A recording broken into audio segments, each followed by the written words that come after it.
Hello दोस्तों, स्वागत है आपका अपने YouTube चैनल सिवा करियर क्लासेस में।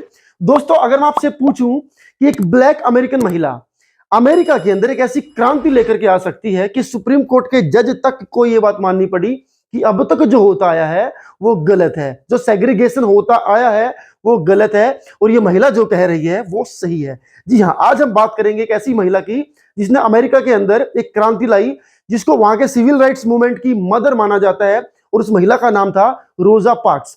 रोजा पार्क्स काम करती थी एक सिलाई सेंटर के अंदर, मतलब ऐसी जगह जहां पर कपड़े सिले जाते थे। सुबह काम पर जाती, शाम को काम से आती। रास्ते में आते हुए बस का वो सहारा लेती थी। बस में कभी कभी सीट पर बैठ कर आती तो कभी कभी सीट से खड़े होकर के सफर करती।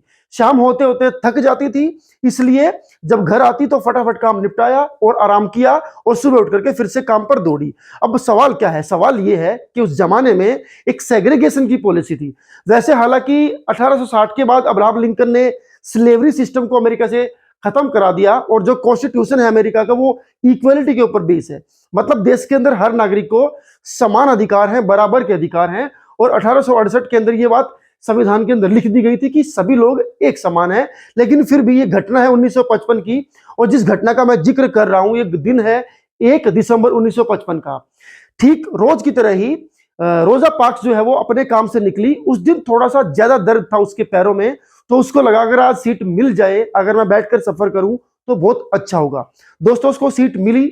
बस स्टैंड पर बस खड़ी थी, कुछ लोग बाहर खड़े थे, 2-4 लोग अंदर बैठे थे। उसको सीट खाली दिखी तो सीट पर जाकर के बैठ गई। अब सेग्रीगेशन का मतलब क्या है? उस जमाने में जो चलता था, सेग्रीगेशन एक ऐसी पॉलिसी है जिसके तहत अगर एक बस है, बस के अंदर बहुत सारी सीट है और उन सीटों के ऊपर ब्लैक अमेरिकन बैठे हैं। ब्लैक अमेरिकन माने जिनके पेरेंट्स में से कोई एक अफ्रीकन रहा हो, कोई अमेरिकन रहा हो, तो मिक्स ब्रीड जो लोग हैं वहां पर उस जनजाति को ब्लैक अमेरिकन कहा जाता है।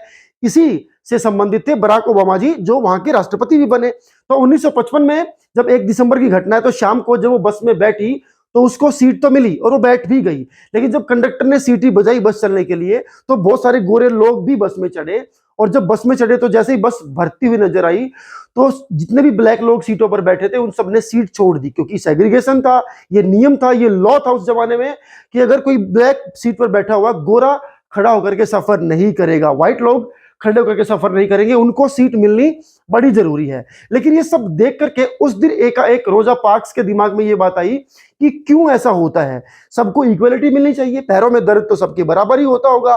सीट पर मैंने टिकट दे करके और सीट नंबर लेकर के मैं सीट पर बैठी हूं तो उतना अधिकार मेरा भी है इस सीट के ऊपर जितना बाकी लोगों का है। तो वो खड़ी नहीं हुई उस दिन, और कंडक्टर ने उसको घूर कर देखा, ड्राइवर ने भी उसको घूर कर देखा, और कई बार कहने के बावजूद भी, कई बार उसको देखने के बावजूद भी जब रोजा पार्क्स जो है वो अपनी सीट से नहीं उठी तो कंडक्टर और ड्राइवर को उसको टोकना पड़ा कि आप अपनी सीट से खड़े क्यों नहीं हो रहे हैं। तो वहां पर शांति से उसने बात करी रोजा पार्क्स ने और कहा कि इस सीट पर मेरा भी अधिकार है, क्योंकि मैंने भी टिकट के पैसे दिए हैं, तो मैं नहीं खड़ी होंगी। और वहां पर एक बहस हुई। हालांकि रोजा पार्क्स ने बहुत उत्तेजित होकर के बातें नहीं करी, शांति से ही बातें करी, लेकिन ये बात उन गोरे लोगों को चुभ गई। वहां पर पुलिस बुलाई गई।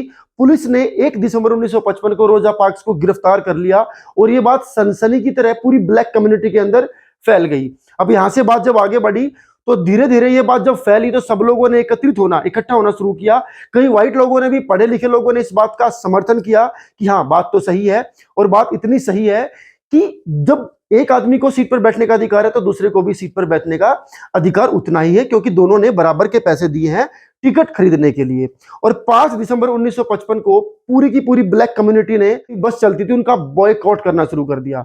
बॉयकॉट से मेरा मतलब है सभी ब्लैक लोगों ने ये बोल दिया, ब्लैक अमेरिकन लोगों ने, कि हम किसी बस में सफर नहीं करेंगे, हम टैक्सी हायर करेंगे, कैब हायर करेंगे, लेकिन बसों में सफर नहीं करेंगे। दोस्तों, उस जमाने में जितने ब्लैक लोग थे वो थोड़े से एक्सेप्शनली पुअर थे, तो बसों में अधिकतर वही सफर करते थे। और पूरे 381 दिन तक ये मूवमेंट चला। बार बार जज साहब के सामने पेशी हुई, तो जब हाईकोर्ट में केस गया तो हाईकोर्ट के जज ने कहा कि बात तो सही है, गिरफ्तारी बिल्कुल सही है, रोजा पार्क्स को ये बात माननी चाहिए थी, सेग्रीगेशन का लॉ है, उनको सीट छोड़ देनी चाहिए थी एक गोरे व्यक्ति के लिए।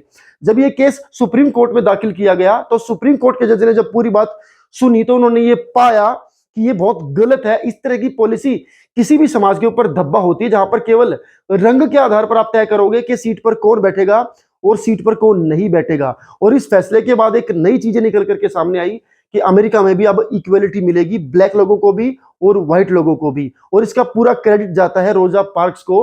अगर वो उस दिन अपनी सीट से उठ खड़ी हुई होती तो शायद ये जो सिविल राइट्स मिले हैं ब्लैक लोगों को अमेरिका के अंदर, जिसके बाद वहां के ब्लैक लोग पॉलिटिक्स में भी आए, इवन प्रेसिडेंट तक बने, ऐसा ना हो पाता।